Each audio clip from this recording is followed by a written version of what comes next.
د غزني جغتو ولسوالۍ چې ډیری اوسیدونکي یې په کرنه او مالدارۍ بوخت دي، د اړتیا ته په کتو یې په 104 کلیو کې د نږدې 60 میلیونو افغانیو په ارزښت د ترانسپورت او اوبو لګونې برخه کې د 112 پروژو کار بشپړ او د یو لړ مراسمو په ترڅ کې ګټې اخیستنې ته وسپارل شوې. د غزني ولایت جغتو ولسوالۍ د په دغه ولسوالۍ کې موږ تقریبا په 104 کلیو کې پروژې تطبیق کړي دي.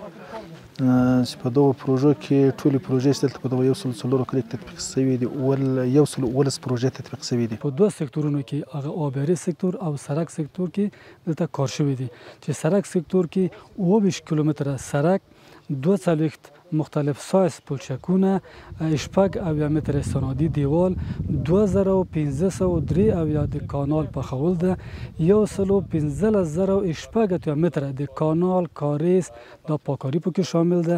له بل لوري د سیمې اوسیدونکي د دغو پروژو پلي کېدو ته خوښ دي. بعد از تطبیق شدن این پروژه ها برای ما سهولت های زیادی فراهم شده. البته از دیوال‌های استنادی برای ما ساخته شده که از سیلاب‌ها محافظت میکنه و بعضی جاهای ساخته شده که آبهای ما از هدر رفتن نجات پیدا میکنه. کانال‌های ما پاک شد. یک تعداد مردم ما بیچاره و غریب و فقیر بود، مدت 20-25 روز کار کرد، 450 افغانی و اون بیچاره هم خوب شد، برایش یک آرد و روغنی شد. دیگه ما خیلی خوشیم از این.